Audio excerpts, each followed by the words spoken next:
Fala aí, investidor, beleza? Mais um dia de análise de indicadores fundamentalistas e hoje vamos falar da Eletrobras, empresa do setor elétrico de ticker ELET3, que promete ser uma das maiores pagadoras de dividendos dos próximos anos e hoje está abaixo do seu valor patrimonial. Então vamos embora, vamos para análise, sem enrolação.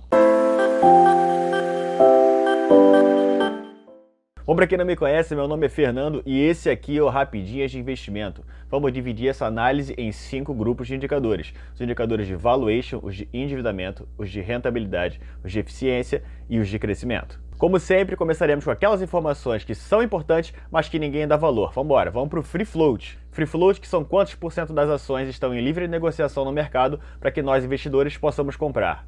Hoje, a Eletrobras apresenta um free float de 38,32%, ou seja, 38,32% das ações da empresa estão em livre negociação na Bolsa de Valores. Agora, o Tag Along, que indica pra gente o grau de proteção ao acionista minoritário com relação aos grandes acionistas da empresa. Rapidamente, explicando que existem 3 tipos de ações nas empresas, as ações ON, as PN e as Units. As ON terminam em 3 no seu ticker e dão direito de voto na Assembleia. As PN terminam em 4 e te dão preferência na distribuição de dividendos. E as Units são um conjunto de ações ON e PN estipulados pela empresa.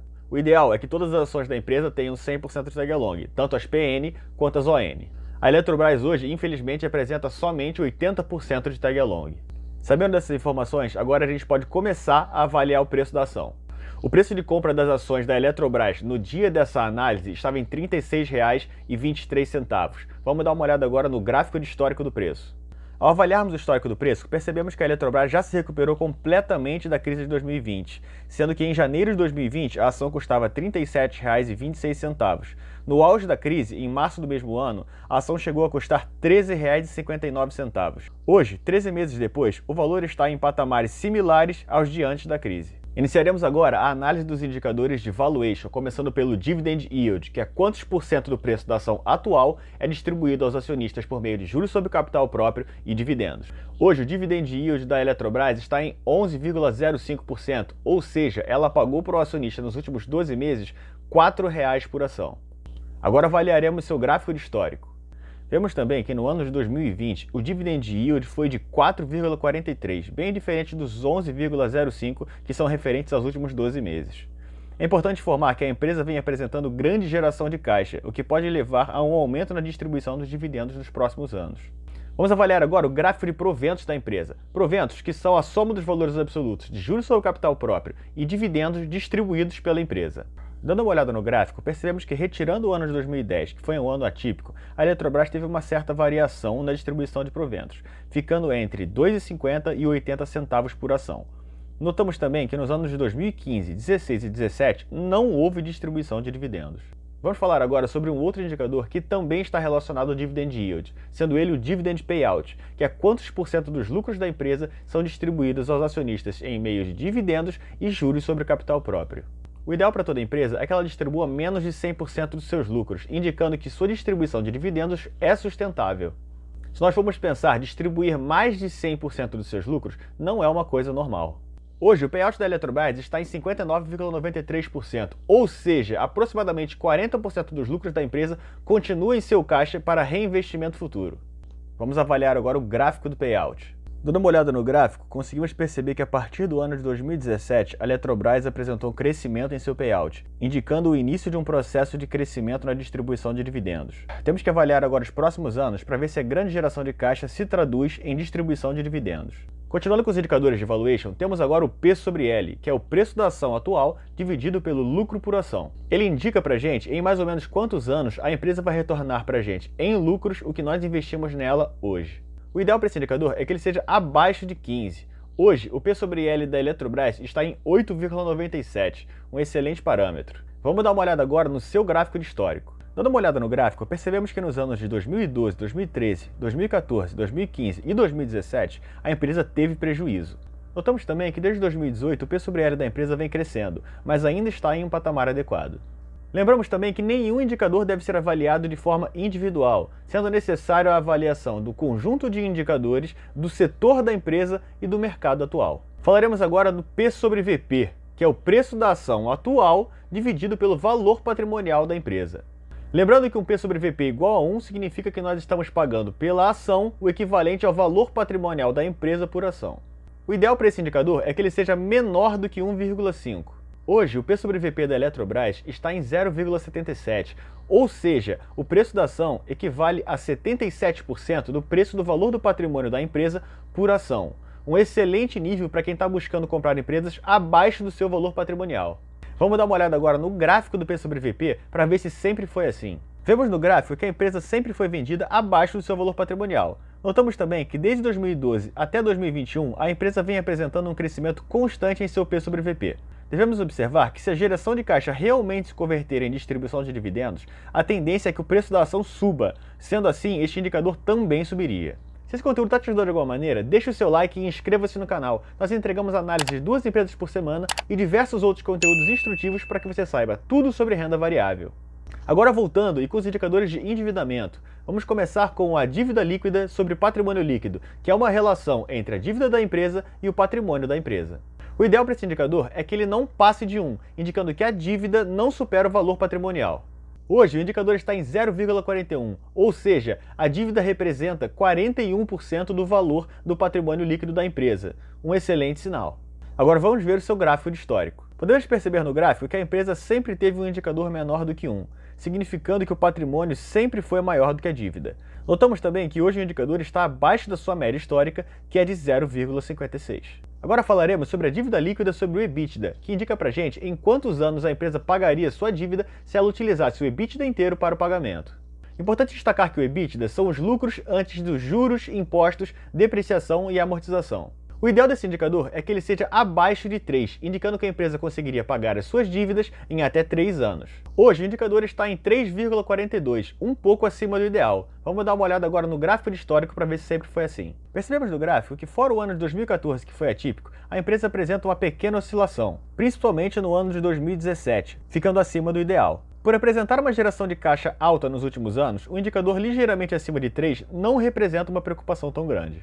Outro indicador de endividamento importante são os passivos sobre ativos, que representam uma comparação entre os passivos da empresa e os ativos da empresa. Se esse indicador for maior do que 1, indica que a empresa tem mais passivos do que ativos. Se ele for menor do que 1, indica que a empresa tem mais ativos do que passivos. O ideal, é claro, é que o indicador seja menor do que 1.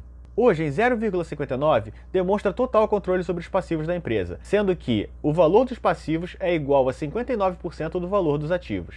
Vamos dar uma olhada agora no histórico desse indicador. Conseguimos ver que a Eletrobras sempre teve mais ativos do que passivos, pois esse indicador sempre foi menor do que 1. Notamos também que o indicador está abaixo de sua média histórica, que é de 0,62. Iniciaremos agora a análise da liquidez corrente da empresa, que indica pra gente a capacidade da empresa de pagar as suas contas no curto prazo, sendo ela ativo circulante sobre passivo circulante. Ativos circulantes são os ativos atuais e a receber nos próximos 12 meses, e os passivos circulantes são os passivos atuais e a serem pagos nos próximos 12 meses. Hoje, estando em 1,71, está positivamente acima do esperado para o indicador. Veremos se isso é pontual ou não no gráfico. Avaliando o histórico, vemos que a liquidez corrente vinha abaixo de 1 até 2019, tendo um grande crescimento no ano de 2020. Devemos avaliar os próximos anos buscando saber se a liquidez corrente voltará aos patamares inferiores a 1 ou continuará acima de sua média histórica, que é de 0,73. Se você está gostando dessa análise, vai gostar também da que fizemos sobre a UI Soluções, empresa do setor de seguros. O card está aqui em cima, vou deixar nos comentários também o link. Depois desse vídeo, dá uma olhada lá. Agora falaremos sobre os indicadores de eficiência, começando pela margem EBIT, ser uma relação entre o EBIT e a receita líquida da empresa. EBIT, que são os lucros da empresa antes que sejam pagos os juros das dívidas e os impostos. Receita líquida é quanto entra na empresa proveniente da venda dos produtos e serviços. A margem EBIT informa pra gente a lucratividade operacional da empresa e o crescimento da eficiência produtiva ao longo dos anos. O ideal desse indicador é que ele seja acima de 10%. Hoje está em 29,66%, positivamente acima do ideal. Vamos ver agora o gráfico de histórico desse indicador. Percebemos que a margem EBIT da Eletrobras oscilou bastante durante os anos, sendo que nos anos de 2012, 2013, 2014 e 2015 o indicador foi negativo, acusando um EBITDA também negativo. Notamos inclusive que hoje o parâmetro está acima de sua média histórica, que é de 11,88%. Média histórica essa que está sendo puxada para baixo devido a todos os indicadores negativos do seu histórico. Agora falaremos sobre a margem líquida, um dos indicadores mais buscados pelos investidores, principalmente por ser uma relação entre o lucro final da empresa e sua receita inicial. O ideal desse indicador é que ele também seja acima de 10%. Hoje, a Eletrobras trabalha com esse indicador em 21,80%, uma margem líquida muito positiva. Vamos dar uma olhada agora no gráfico de histórico para ver se sempre foi assim. Ao avaliar o histórico, percebemos que a margem líquida está muito similar ao indicador anterior, apresentando muitos momentos de lucro negativo, ou seja, prejuízo. Notamos também crescimento no ano de 2018, com uma pequena queda nos anos de 2019 e 2020. Hoje, o indicador está acima de sua média histórica, que é de 4,01%, também puxado para baixo pelos indicadores negativos do gráfico. Devemos lembrar que, com o aumento da geração de caixa nos últimos anos, existe grande possibilidade de um crescimento da margem líquida, sendo possível também um aumento da distribuição de dividendos. Vamos avaliar agora os indicadores de rentabilidade, começando com o ROI, uma relação entre o lucro líquido e o patrimônio líquido da empresa. O ideal desse indicador é que ele seja acima de 10%. Hoje, a Eletrobras apresenta um ROI de 8,59%, um pouco abaixo do ideal. Vamos ver agora o seu gráfico de histórico. Podemos perceber bastante oscilação no ROI da empresa ao longo dos anos, principalmente nos momentos em que o lucro líquido foi negativo. Notamos também que houve um grande crescimento a partir de 2015, quando as diretrizes da empresa começaram a mudar. Hoje, o indicador encontra-se acima de sua média histórica, que é de 0,64. O segundo indicador de rentabilidade a ser avaliado é o ROIC, sendo ele EBIT menos impostos sobre patrimônio líquido mais seu endividamento. Esse indicador mostra pra gente a rentabilidade que a empresa é capaz de gerar com relação a todo o capital investido, inclusive suas dívidas. O ideal do ROIC é que ele seja acima de 10%. Hoje, o indicador da empresa está em 6,62%, um pouco abaixo do ideal. Vamos avaliar agora o gráfico de histórico do ROIC. Dando uma olhada em seu gráfico, percebemos muita similaridade com o gráfico do ROI, principalmente nos momentos negativos. Notamos mais uma vez o crescimento do indicador a partir do ano de 2015. Mesmo abaixo do ideal, o indicador está acima de sua média histórica, que é de 1,39%. Para finalizar os grupos de indicadores, falaremos agora dos de crescimento, começando com o CAGR das receitas dos últimos 5 anos. Ele indica pra gente a média ponderada do crescimento das receitas dos últimos 5 anos. O ideal para esse indicador é que ele seja acima de 5%. Hoje está em menos 2,25%, bem abaixo do ideal. Vamos dar uma olhada agora no seu gráfico de histórico. Percebemos no gráfico que desde 2012 até 2018 as receitas vinham em crescimento, mesmo sendo ano após ano menores. O ano de 2019 foi o ponto onde a média do crescimento das receitas ficou negativa, indicando que as receitas agora estavam diminuindo e não mais crescendo. Veremos agora o gráfico de crescimento dos lucros da Eletrobras. Conseguimos perceber no gráfico extrema oscilação entre picos de prejuízo e altas de lucro. O ponto positivo que conseguimos tirar desse gráfico é que nos últimos 3 anos não houve prejuízo, sendo o pior ano entre os 3 um lucro de 6 bilhões de reais. Depois dessa análise, faremos uma breve conclusão. Mesmo no ano de 2020, a empresa conseguiu manter a implementação do seu planejamento estratégico, com grande avanço no plano de desinvestimento, redução de custos e manutenção da grande geração de caixa. Com isso, existe uma boa possibilidade do aumento da distribuição de dividendos nos próximos anos. Além disso tudo, a empresa conseguiu manter o seu perfil de controle sobre as dívidas. Sendo assim, a empresa vira um potencial de crescimento além de grande distribuição de dividendos. Devemos lembrar que esse vídeo não é uma indicação de compra nem de venda de nenhuma ação em questão. Agora nos diga aqui nos comentários qual é a próxima empresa que você quer que a gente avalie. Então é isso, um abraço e até a próxima!